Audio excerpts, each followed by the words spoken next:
"I can't move, sir. Miss Clara said I'll get no dinner if I move." The billionaire froze. In the biting cold of New York City, a little girl stood facing a brick wall, trembling and barefoot, punished for reasons he couldn't yet imagine. But when he decided to find out why, he uncovered a truth darker than the winter around her. It was a freezing winter morning in New York City, the kind of cold that made even the air seem sharp. The wind howled through the narrow streets, tossing old newspapers into the air, making them dance like lost souls. Frost clung stubbornly to the windows of shops still closed for the morning, and the city's usual rhythm seemed to have slowed under the weight of the biting chill. Inside a sleek black limousine, warmth and silence offered a stark contrast to the world outside. The hum of the heater filled the cabin as billionaire Richard Hale, a man of power and precision, adjusted his gold cufflinks. His reflection on the tinted window looked as composed as ever, a man who had everything: wealth, status, and control. His schedule for the day was packed, as always. 3 meetings before noon, a charity gala in the evening, appearances to maintain, investments to approve, deals to close. To him, every minute carried a dollar sign. Yet, in that particular moment, something outside the window tugged at his attention. The limousine rolled to a smooth stop at a red light on the corner of 52nd Street. The neighborhood wasn't one Richard usually passed through. It was the kind of place where the city's shine faded, where cracked sidewalks told stories of forgotten people. He glanced absently out of the window, expecting nothing more than the usual morning bustle. But then, something unusual caught his eye.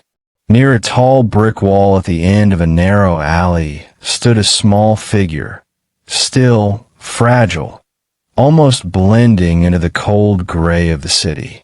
It was a little black girl, no older than 7. Her thin frame trembled violently under the gusting wind. She wore nothing but a faded pink dress, its edges frayed and dirty, far too light for such brutal weather. Her tiny hands were pressed flat against the wall, and her bare feet rested on snow-covered pavement that could have frozen skin in minutes. At first, Richard squinted, trying to make sense of what he was seeing. Was she playing a game? Hide and seek, perhaps? Children often did strange things. But the longer he looked, the less it seemed like play. She wasn't moving, not even slightly. Her shoulders shook, but it wasn't from laughter. It was from the cold. A strange discomfort crept through him. It wasn't something he felt often.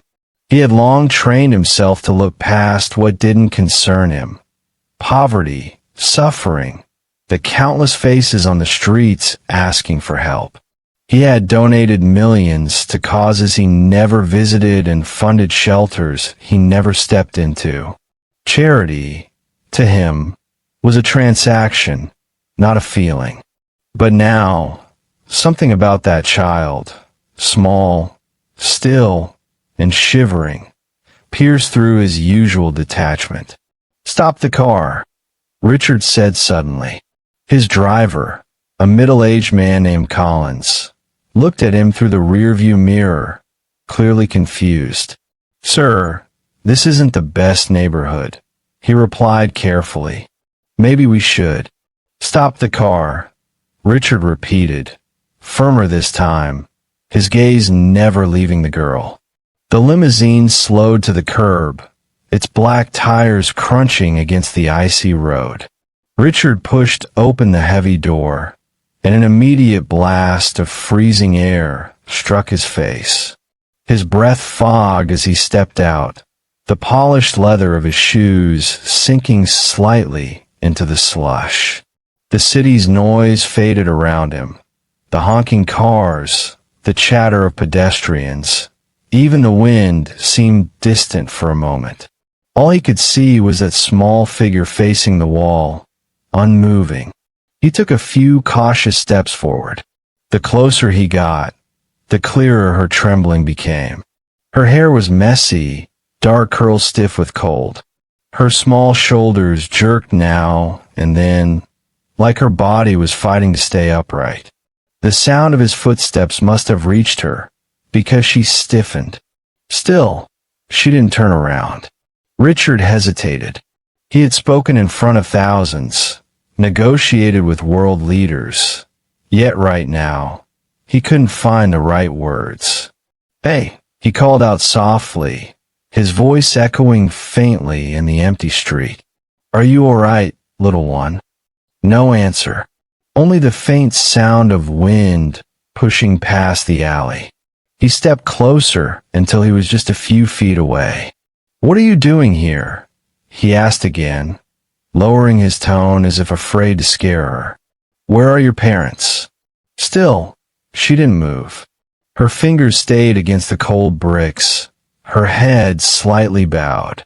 Then, as Richard reached out a hand to gently touch her shoulder, she suddenly flinched, violently, as if expecting to be struck. That reaction froze him where he stood. For a brief moment, the world around him stopped. This wasn't a child playing. This was fear, deep, silent fear. Richard slowly withdrew his hand. "It's okay," he said, his voice barely above a whisper. "You're safe. I won't hurt you." He noticed now that her tiny feet were red from the cold, and her dress was torn at the sleeve. Every instinct told him to call someone. The police, child services, anyone. But another instinct, something unfamiliar and human, told him to stay. He turned slightly and signaled his driver to bring his coat. When Collins hesitated, Richard's sharp look said enough. The man hurried back to the car. As Richard stood there, watching this fragile little life pressed against the wall, he felt something shift inside him, something he hadn't felt in years. A sense of responsibility that went beyond wealth, beyond logic. He didn't know who she was, why she was there, or what had driven her to stand that way in the freezing cold. But one thing he knew for certain. He couldn't just drive away. The light turned green, cars passed by, people hurried along the sidewalk, but for Richard Hale, the world had come to a stop right there, in front of that wall, with a trembling child who refused to turn around. Richard stepped out, his polished shoes crunching over the thin crust of snow that blanketed the sidewalk. The cold bit instantly at his face, sharp and merciless. The girl didn't move. She remained facing the wall, her tiny back trembling with each gust of wind that tore down the alleyway. Richard hesitated for a second, unsure how to approach her. It was strange, a man worth billions, who could command rooms full of people with his voice, suddenly found himself searching for the right words to speak to a child. He bent down slightly, trying to make his tall figure less intimidating. "Hey, sweetheart," he said softly, his voice warm but cautious. "What are you doing here? Where are your parents?" No reply, only the faint sound of her chattering teeth. Her small frame shook even harder, the thin fabric of her dress clinging to her like damp paper. For a moment, he thought she hadn't heard him. He tried again, gentler this time. "It's really cold out here. You shouldn't be standing in the snow like this." Still, she didn't turn. Richard felt an uneasy knot twist his chest. He slowly extended a gloved hand and placed it on her shoulder. Not firm, just enough to let her know someone was there. But the instant his hand made contact, she flinched violently, jerking away as though his touch had burned her. The reaction hit him like a punch to the stomach. She was scared, terrified, even. Of what? Of him, or of something else? It's okay, Richard said quickly, taking a small step back so she wouldn't feel cornered. It's okay, sweetheart. I'm not going to hurt you. He could see her tiny shoulders rising and falling rapidly, her breath coming out in soft, uneven gasps. For a few seconds, she stood frozen like that. Then, in a voice so fragile it could have been mistaken for the wind, she whispered, I have to stay here. Richard frowned. Stay here? What? Her lips trembled as she spoke. Miss Clara said, if I move, I'll get no dinner tonight. Her words cracked halfway through, as though they carried the weight of fear and hunger she was too young to understand. For a long second, Richard just stared, not believing what he'd heard. No dinner. That was her punishment? For standing in the cold. His throat tightened. He crouched lower, trying to meet her eye level, though she still wouldn't turn her head. Sweetheart, who's Miss Clara? He asked softly.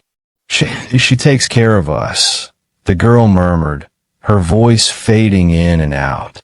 She lifted one shaking hand and pointed weakly across the street. Richard followed her finger. There, half hidden behind the drifting snow, stood an old, run-down house. The windows were cracked, the curtains torn, and the paint on the walls had long since peeled away, leaving behind dark stains that looked like burns. A thin trail of smoke curled lazily from a bent metal chimney, carrying a faint smell of something stale, burnt food, maybe. That's where you live? Richard asked quietly. She nodded just once, her chin still tucked down against her chest. Richard's heart sank. He had seen poverty before, in documentaries, in news reports, through the tinted glass of his car windows. But this was different. This was right in front of him. Real. Raw. A child left to freeze as punishment for something as small as disobedience. He felt anger rise in his chest, slow and unfamiliar. How many kids stay there? He asked, trying to keep his voice calm. She hesitated. Lots, she whispered finally. We have to be quiet all the time. Miss Clara says we make too much noise. Her innocence made the words even heavier. Richard looked back at the building again. A flicker of movement passed behind one of the cracked windows. A shadow, small and quick, like another child peeking out before disappearing again. Something inside him stirred. A mix of anger, pity, and disbelief. He had lived his life surrounded by luxury. Penthouses, private jets, marble floors polished daily. Yet he had never seen a child so stripped of warmth and safety. He glanced back at her. The snow had begun to gather in her hair, melting slowly against her scalp. You'll get sick if you stay here, he said gently. Come on, let's get you warm. But she shook her head almost violently. No, please, she'll find out. Richard could hear the panic in her voice. Whatever Miss Clara had done to these children, it had taught them to obey through fear. He realized forcing her now would only make her more afraid. He took a slow breath and softened his tone. All right. You don't have to move yet. But tell me something. Does Miss Clara hurt you? The girl's silence was answer enough. Her tiny fingers curled tighter against the wall. Her shoulders stiffened, and she bit her lip hard enough to draw a small drop of blood. Richard felt the air grow colder. He knew cruelty existed in the world, but he hadn't expected to find it hiding behind a peeling wall in the middle of his city. He looked once more toward that old house, a feeling of determination starting to build inside him. Something was deeply wrong here, and for the first time in years, Richard Hale, a man who could buy anything, realized there was something he couldn't ignore. As the wind howled again, he slipped off his heavy coat and gently draped it around the girl's shoulders. She froze at first, then slowly pulled it tighter around herself. "There," he said softly. "No one deserves to be cold." And as he stood up, his gaze lingered on the house across the street. He didn't know who Miss Clara was yet, but he knew one thing. He was going to find out. Richard's instinct screamed at him to call the police, to hand the situation over to someone trained for it, someone who could handle it without consequence. He had learned long ago that men in his position were safest when they didn't get personally involved. One wrong step, one wrong headline, and years of reputation could vanish overnight. But there was another voice inside him, quieter yet stronger. One that came not from logic, but from something buried deep under years of luxury and detachment. It said, "Go see for yourself." That voice won. He glanced once more at the girl, still standing where he'd left her, the oversized coat hanging from her small shoulders. Then he turned toward the house she had pointed to, the one with cracked windows and smoke curling out like a warning.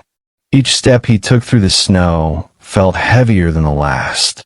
His shoes crunched softly, and a cold wind whistled through the broken fences around the property. The house loomed larger now, its wood warped by age and damp. The faint smell of something sour drifted through the air, spoiled food, maybe, or something worse. He climbed the short porch steps and knocked. The sound echoed through the hall inside. For a moment, there was silence. Then, the door creaked open. A woman appeared, tall, thin, her face sharp as a knife. Her gray hair was pulled back into a tight bun, and her eyes, small and cold, examined him with instant suspicion. "Can I help you?" she asked, her tone clipped, almost annoyed. Richard straightened, meeting her gaze. "I saw a little girl outside," he said evenly. "She said she lives here." For a second, the woman's face froze.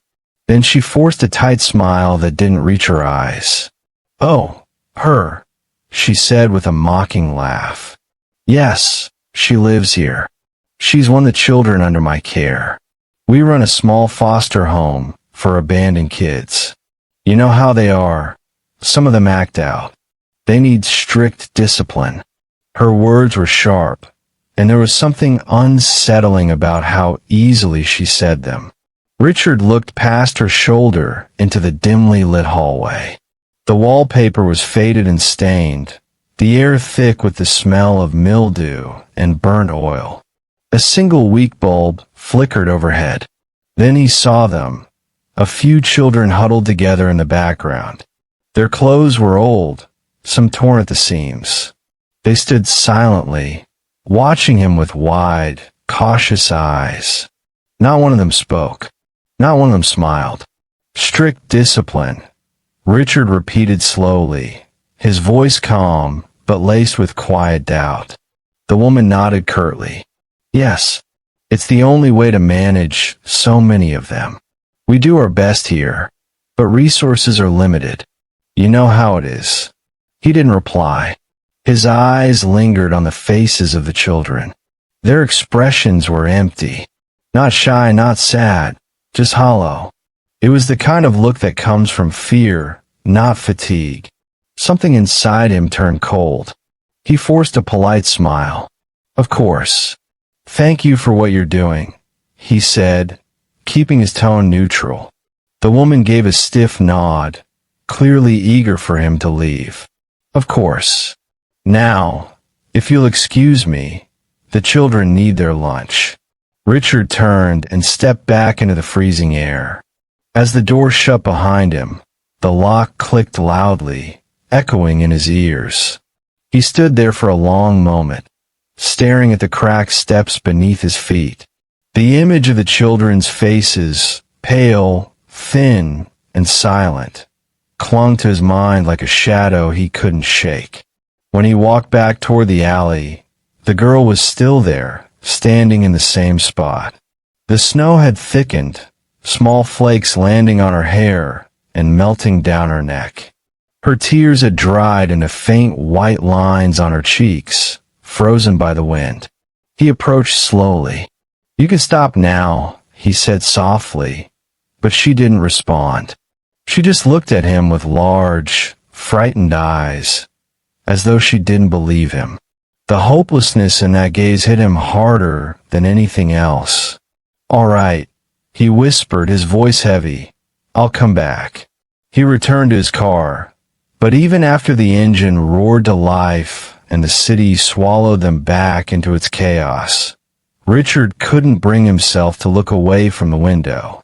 The image replayed in his head, the flicker of fear in those children's eyes, the stern woman's cold expression, the trembling girl against the wall. That night, in his penthouse overlooking the glittering city, Richard sat in silence. The fireplace crackled softly, throwing warm light across polished marble floors. Normally, he would have been reviewing reports, checking stocks, or scrolling through his next real estate acquisition. But tonight, none of it mattered.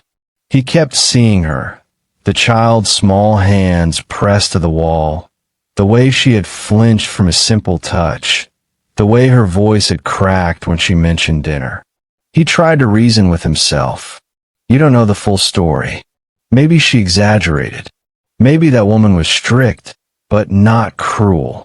He poured himself a glass of whiskey, but the excuses fell hollow. For a man who had built skyscrapers and bought entire companies, Richard had never felt so powerless. Powerless because, for the first time in his life, his money couldn't instantly fix what was broken. He set his glass down and stared out the window at the glittering skyline. Each light represented comfort, success, safety, but somewhere in the shadows of that same city, children were being punished just for existing. And one of them, a little girl named Amaya, though he didn't know her name yet, was still standing in the cold, waiting for permission to move. That night, Richard made himself a silent promise. He wasn't done with that house. Not yet. The next morning came gray and heavy. The sky weighed down with clouds that promised more snow. Richard hadn't slept. His expensive sheets, his quiet penthouse, all of it felt meaningless. The image of those children, silent and afraid, had followed him into his dreams and dragged him awake before dawn. He didn't waste time. By 7 a.m, he was on the phone, speaking to people who didn't appear in any company directory. His private investigator, an old friend from his days in finance who knew how to uncover what others wanted to hide. Find everything you can on a woman named Miss Clara, Richard said, his tone cold and direct. She runs what she claims is a foster home on 52nd Street. I want her record, her funding, her history, everything. The investigator didn't ask questions. Within hours, the report arrived on Richard's desk. It was worse than he could have imagined. The so-called foster home wasn't registered with any state agency. The address wasn't even listed under her name. It was under a shell charity that hadn't filed proper records in years. Government checks meant for foster care have been sent there regularly, thousands of dollars every month. And yet, the record showed not a single receipt for food, clothing, or school supplies. Miss Clara had been running a private prison for children, using them to draw money, starving and beating them into silence, and threatening them whenever anyone asked questions. She had moved towns before, staying just long enough to collect funds and vanish before inspectors caught on. As Richard read the final page, his hands trembled. Not from fear, from fury. He had spent his life dealing with corruption in business, but this was something different. This wasn't about greed alone. This was cruelty, deliberate and sustained, against those who couldn't fight back. He stood up so abruptly that his chair scraped against the floor. "Get my car," he told his driver, "and call the police. Tell them to meet me there." Collins blinked. "Sir, you're going personally?" "Yes," Richard said, his jaw tightening. "I started this. I'm going to finish it." The drive back to 52nd Street felt longer this time, even though the city was nearly empty in the early morning cold. The buildings loomed taller, the shadows deeper. When they arrived, 2 police cars were already parked in front of the house. Officers were speaking quietly, taking notes. Miss Clara opened the door, her face pale with shock when she saw him, standing behind the police. "You again," she hissed, her voice cracking. "Yes," Richard replied, stepping across the threshold. His eyes were calm, but his tone carried authority that made her flinch. "And this time, I'm not leaving until I know what's been happening here." Her mask slipped. "You can't just barge in." One of the officers cut her off. "Ma'am, we have a warrant. Step aside." Her mouth opened, but no words came. She moved back, trembling. What followed was chaos. Drawers pulled open, cupboards checked, files examined. Within minutes, the truth poured out like poison from a broken jar. The cupboards were nearly empty except for stale bread and half a jar of peanut butter. The heater barely worked. There were no toys, no school supplies, no signs of care.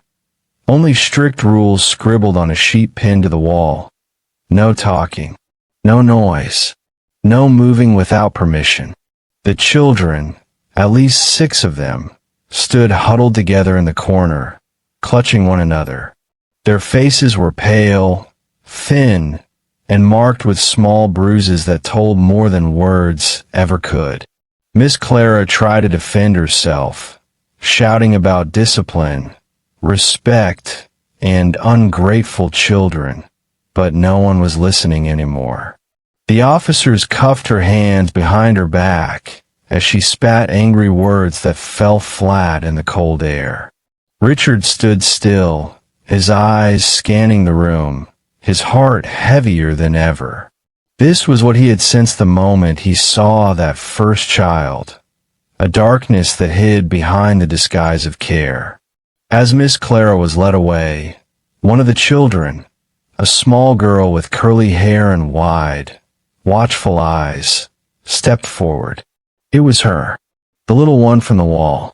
She was clutching a worn, one-eyed teddy bear so tightly it looked like she was afraid it might vanish too.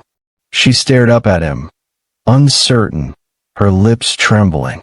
"Can I move now?" she asked softly, her voice almost a whisper.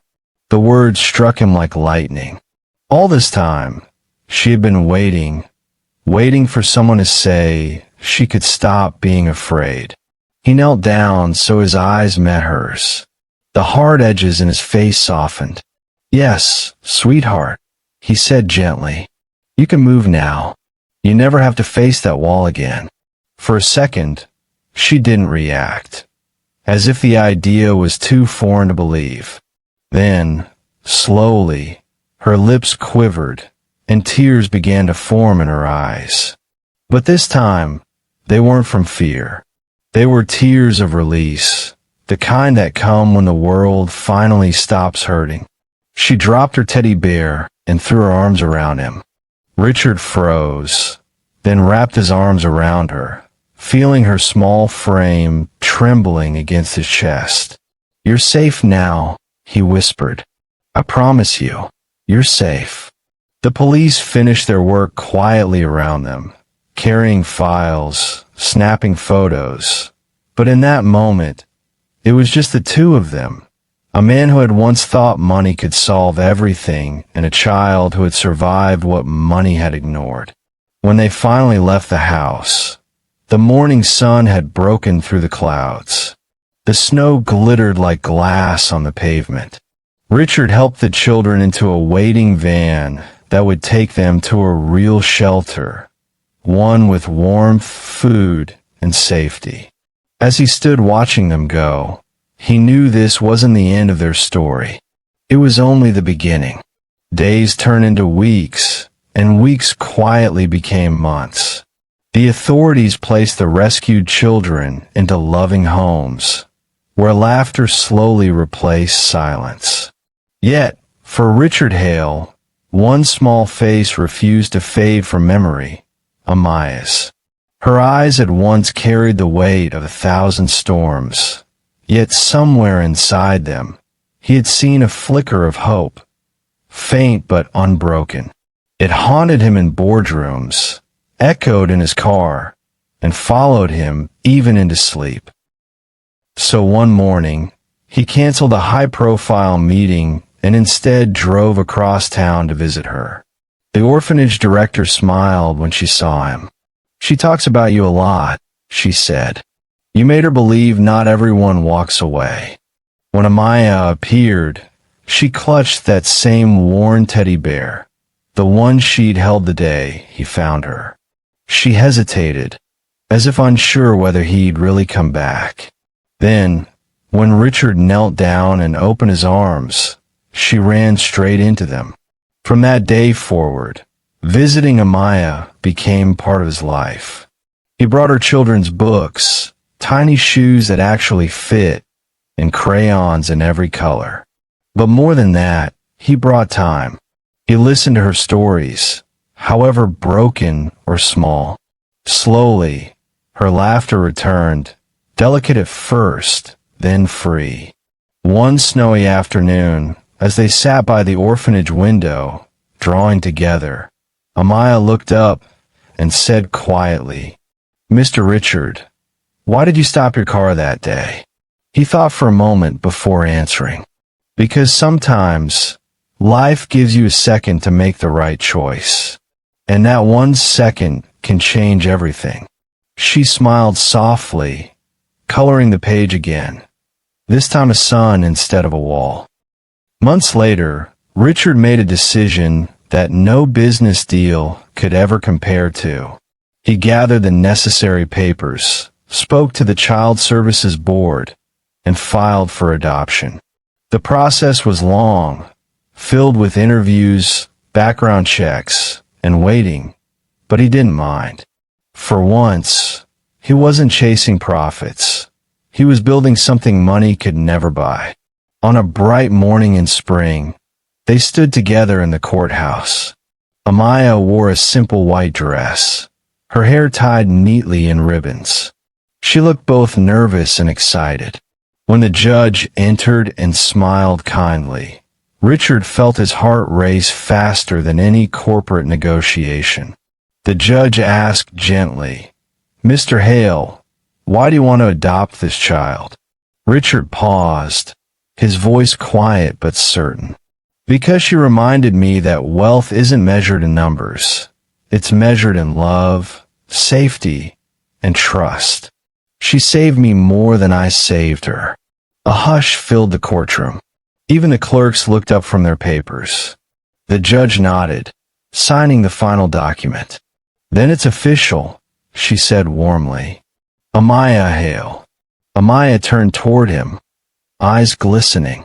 "Does that mean you're really my daddy now?" He smiled through the tears. "Yes, sweetheart. Forever." She ran into his arms, hugging him tightly. The applause that followed wasn't loud, but it was full of heart, the sound of strangers witnessing something pure. When they stepped outside, the world seemed new. Snowflakes danced through the air again, just as they had the day they met. Richard looked down at his daughter's smiling face, no longer frightened, no longer alone. And for the first time in his life, the cold didn't feel cold at all. He took her small hand in his, and together they walked toward the waiting limousine. But this time, he didn't look at his gold cufflinks or his phone. He looked at her, laughing, free, alive. That night, as Amaya slept in her new room, tucked beneath a warm blanket, Richard stood by the door and whispered, "You'll never face the wall again." And deep down, he knew. The moment he stopped his car that morning, he hadn't just saved a child. He had found his purpose. Because sometimes, it's not the fortune we build that defines us. It's the lives we choose to love. If you found this story inspiring, make sure to like, subscribe, and hit the bell icon so you never miss another powerful video. Thanks for watching.